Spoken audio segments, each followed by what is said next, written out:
Hello everyone. So I am Nilanjan Dutta. I was a CAT 2016 100 percentiler, and today I'll just be sharing a little bit about how I went about getting a 100 percentile, which is the highest percentile possible in CAT. And I hope that this session is helpful for most of you. So to start with, I'll just give a brief introduction about myself. So I am Nilanjan Dutta. I've been born and brought up in West Bengal in Kolkata, and for in my final year of engineering, I cracked all the exams. I am an XLRI graduate already, and I'm working as a business consultant with an IT firm in Kolkata. So CAT 2016 was my second attempt at CAT, and I secured a 100 percentile. So to start with, how did I go about getting the 100 percentile? What basically worked in my favor? So if I look at what worked in my favor, I'll break it into two parts. One is the preparation and the concept part, and the other is the D-Day or the exam day strategy part. So coming to the preparation part, which is again something that you all need to keep in mind for CAT 2017 or CAT 2018, whichever ones you're targeting. So firstly, let me break it up section wise. Okay, so quants. In quants, what is very important is that your basic concepts of numbers is very good, because if you look at arithmetic, if you look at PNC, probability, which is modern math, if you look at number theory, even algebra to a certain extent is based on concept of numbers, factors, and all. Which is why a passion for numbers or a passion for quants is something which will always automatically help you do well in that section. Being an engineer myself, I was always into numbers. I was always into intricate calculations, and also that is quants is something which came naturally to me. More also from a preparation standpoint, I would say that the primary thing that you need to do for quants is clear your basics from Arun Sharma. So Arun Sharma is a very good book for quants. Make sure you clear your basics on that, especially for those who are not so weak, not so good in maths. I would say start with LOD 1. Once you're done with clearing all your LOD 1 concepts, then only move on to LOD 2. And if you're not so good in maths, avoid LOD 3, because if you look at the last few years of CAT, LOD 3 questions haven't really been prominent in CAT.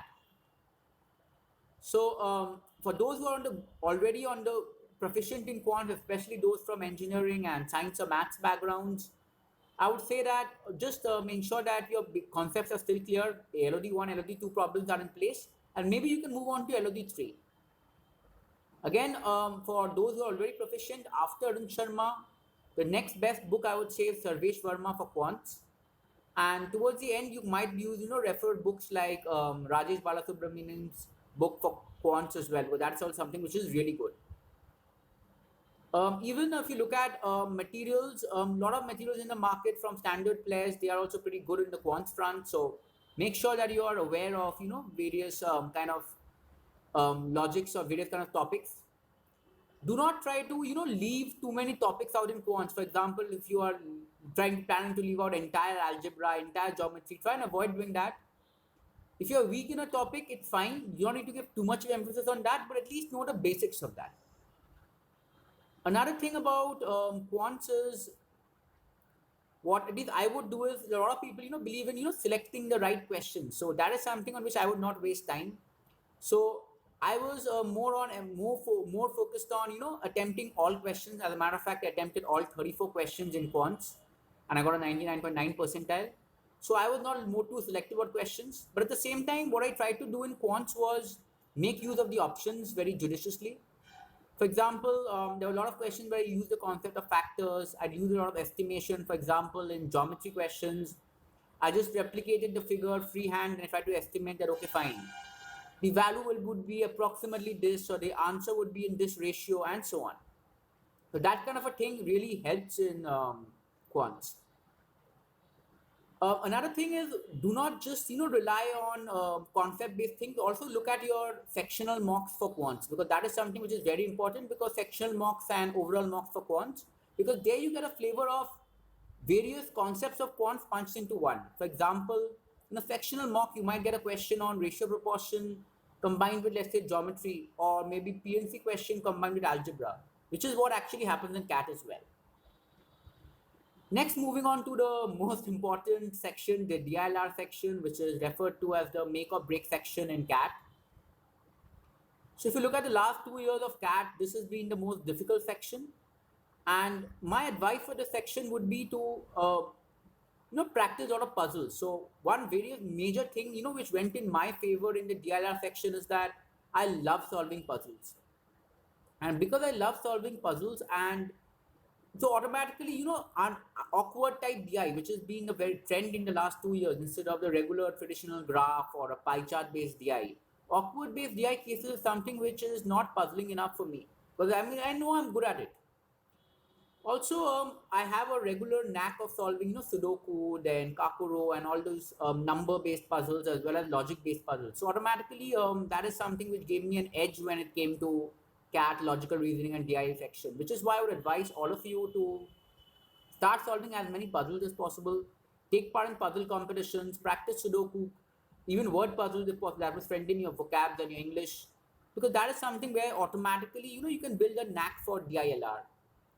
Also, the reason is because I have a habit of solving puzzles. What happens is, even in puzzles where maybe which are on a difficult side, I automatically have a little more insight into possibly, okay, fine, this is the way in which I should be going about approaching.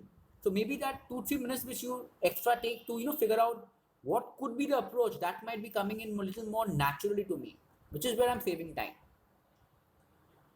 So next would be for books for DI-LR, I would say Arun Sharma, especially the challenging DI section, which is the LOD3 section, and DI as well as LR, and Arun Sharma is a very good example of what you need to expect in CAT, and that is something which can actually clear your concept pretty well.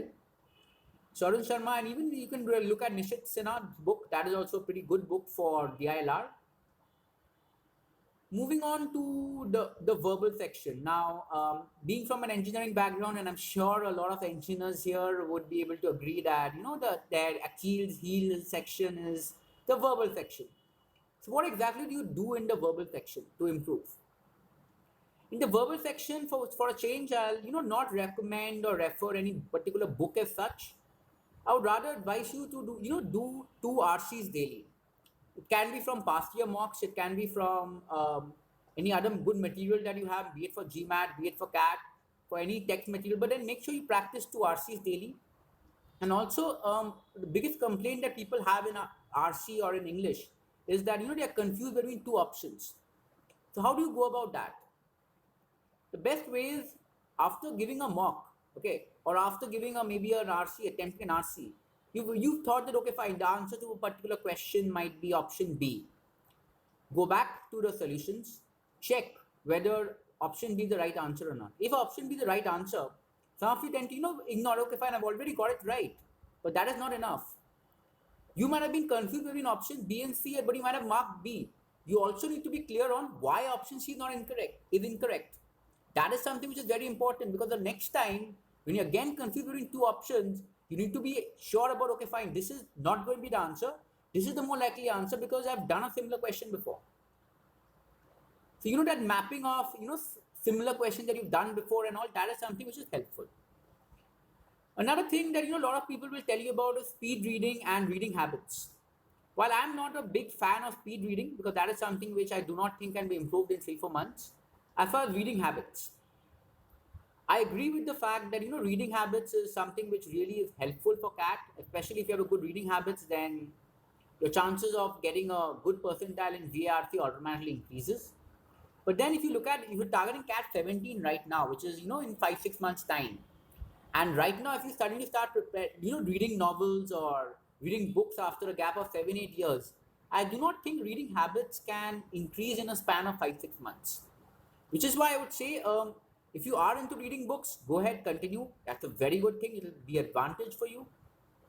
If you're not into the habit of reading books, then at least practice RCs daily and analyze the solutions carefully.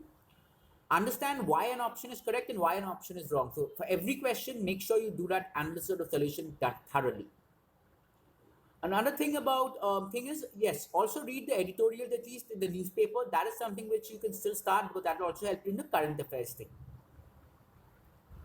Um, One more thing that about, okay, now I'll come to the exam strategy part. So a lot of people, what I've seen, in doing in CAT is that, they read an RC passage and then at the end of that passage, they feel that, okay, fine, this passage is a difficult side, so I'll look for a easier passage.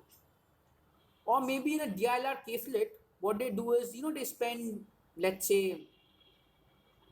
um, say 10 minutes, 15 minutes on a DLR case, they try to understand it. And then they find it's a little difficult side. So then what they do is they do not mark anything and they move on to the next caselet. Now, please understand this, that if you're already investing 10-15 minutes in a caselet, you don't get marks for investing the time in that. You get marks for attempting the answers. So make sure that if you're investing 10 minutes in a caselet, you at least mark some options there. So I'll give you what happened in CAT this year with me. Okay, so I was able to solve only 3 out of 8 caselets properly. But at least for the remaining 5 caselets, I didn't leave them blank. I tried to spend 7-8 minutes on each caselet. If at the end of maybe the 4.5, 5 minute mark, I felt that I was not being able to make too much of a breakthrough into the caselet, I was trying to look at, okay, fine, based on whatever little bit of analysis I've done so far, am I able to mark at least 1 or 2 answers correctly, which was the case in most questions. Please understand that in DI-LR, all the 4 questions and all the 4 right answers are related to each other because they are pertaining to the same passage. Which is why, again, there is something where you can use the options to your advantage. You can use clues from the passage to at least answer 1 or 2 easily, even if you cannot get the entire hang of the caselet. Also, in DI-LR, if you looked at the last 2 years of CAT, even though the questions were very difficult, the options were pretty much on the easier side. As a matter of fact, you could easily eliminate 2 options in most of the questions. And that is exactly what I did. I mean, if you look at, being able to solve only 12 out of 32 questions in a proper fashion and but still being able to mark all 32 and get at least 23 right, that implies that the way in which the options were, they were pretty easy to exploit. And there were a lot of questions where you could just look at an option and say, okay, fine, this will be the answer, or this won't be the answer. And the same thing held for quants as well. So that is something which I would say is a must exploit. Hopefully, in subsequent sessions, I might just, give you more guidelines on, how for particular questions you can actually look at options and spot that, how to understand, okay, fine, this option is incorrect, this option is correct, or how to go about that. Next thing is the time management. So what I did was, I had a preset strategy in mind. For example, in verbal or in quants, I knew that, okay, at the end of maybe when the timer has gone down from 60 to 40 minutes, I should have completed at least this many questions. Again, when the timer has gone down from maybe 40 to 20 minutes, I should have completed this many questions. I was ensuring that at every 10, 15 minutes or 20 minutes mark, I was on track. Similarly, in DI-LR, I was of the notion that I'll be attempting at least 7 or 8 out of the 8 caselets, which meant that I knew that I had to look at a timeline of 7 to 8 minutes per caselet. Again, 7 to 8 minutes per caselet means you need to be very thorough that, okay, at the end of the 4-5 minute mark, you need to take a call whether I'll be able to solve it in the next 1 or 2 minutes, or should I look at, go into the questions directly, look at what are the best options I can mark, maybe at least 2 or 3 correct, and then move on to the next caselet. But at the same time, I was ensuring that if I've invested time in understanding a question or caselet, I was not leaving it unattempted. So if you look at my attempts, I had 32 attempts in DI-LR, which translated to 100 percentile. I had 34 attempts in quants, which was 99.9, and I had 30 attempts out of 34 in English. So I had total attempts of 96 attempts out of 100, and I ended up getting 100 percentile overall as well. So as you can see, the more number of attempts you do, it's better for you. Do not be too much bothered about a negative marking, because if you look at the ratio of +3 -1, you can automatically understand that even in a 50-50 situation where there's a 50% chance of getting it wrong, you're in an advantageous position because there's a +3 and a -1 associated with it. So keeping that in mind, try and attempt as many questions as possible. Do not try and ensure that your time management is in place. And at the same time, you should be having a bit of a notion about what are your strong and what are your weak areas. For example, geometry is something which I'm not very comfortable with. So what I tried to do was, I try to ensure that I spend minimum time on geometry. Geometry questions, I was not spending too much of time. I was just trying to understand, okay, fine. Within 30 seconds of taking a call, whether I'll be able to attempt it by the normal traditional techniques or whether I need to mark an option based on guessing or an option elimination technique. And I was going for it. So that I could ensure that on those topics which I'm really good at, I can, invest a more amount of time. Because that is the topic which will actually give you marks. So that is the way you need to score. So that was more of my, CAT D-Day strategy. Mock strategy, as I said, analyze your mocks very well. It's not just about, how much scoring you are doing, but it's also about, analyzing where you're going wrong and where you can improve. Also, maybe you might be getting a lot of questions correct in a particular section, but taking a lot of time. So that is also something you need to track down. And always look to increase the number of attempts because, as you know, if you do not attempt too many questions, you'll never get to a good score. So that is the primary prerequisite that is required for a good percentile. Lastly, about how to prepare is, so some of you might be of the opinion about study groups. Well, I personally believe that study groups helps a lot, especially if the group you're with has like-minded people who are serious. Also, in your group, if you have people who are very strong in a particular section which you're not so comfortable with and who can guide you on it, that is always a plus point. So if you can form a study group like that, especially with a diversity background of engineers, non-engineers, gender diversity as well, that is something which will really help you. Um, One more thing that I've seen in a lot of CAT aspirants is, they are too much bothered about whether they'll be getting IIM calls, whether they'll be getting calls from top B schools in the top 15 B schools and all. Because of, they might have not have done too well in their 10, 12 or graduation exams. See, please understand that 10, 12 marks are already something which is done and dusted. You cannot change it. For your graduation, maybe if you're in your final year, you might be able to change it. Otherwise, you may not be able to change it at all. So instead of being bothered too much about that, focus more on the job at hand. That is, get a good percentile. I agree. Maybe out of the top 15 B schools, 2 B schools may not call you because of your past ACATs. But at least the remaining 13 or 14 will be ready to take you. And that is what matters. At the end of the day, you need to get a good percentile and get into one the top B schools in the country. It's not just about, uh, being too bothered about, okay, fine, I'll not get a call from a particular XYZ B school. So do not bother too much about that. Okay. Um, Mocks, it's a gradual process by which your performance increases. So even if you're doing not so well initially right now, do not be too disheartened. There's still 4-5 months to go. Make sure that it's always on the uptrend. That is very important. And peaking at the right time is always a plus. Next thing is bothering about things which are beyond your control, like for example, normalization, CAD exam dates. Those are something which is it doesn't make too much of sense because that is something again which is not in your purview. So do not be bothered about that. At the end of the day, hopefully things will be fair. Even though CAD is and every exam is a bit of a luck-based exam, but still, I would say that you should be more focused on giving your best shot. With that, I come to the end of my basic tips that I had for, or basic advice on how I went about getting 100 percentile in CAT or what I would advise to CAT and 17 aspirants.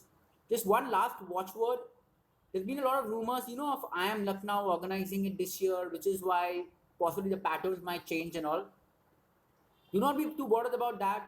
Wait for a CAT notification to come in a couple of months' time, and then if you require, change your strategy or your exam day strategy. And I'm sure if that happens, then we'll have a separate discussion on how you can fine tune your strategy then. So right now, just be focused on the old pattern because at the end of the day, the 3 sections will not be changing, hopefully, and the basic concept that you require, that is very important. Also, make sure that in every section, you have a good understanding of questions and a good understanding of concept. Do not just, make quants a formula-driven approach or a DI-LR just a standardized approach. No.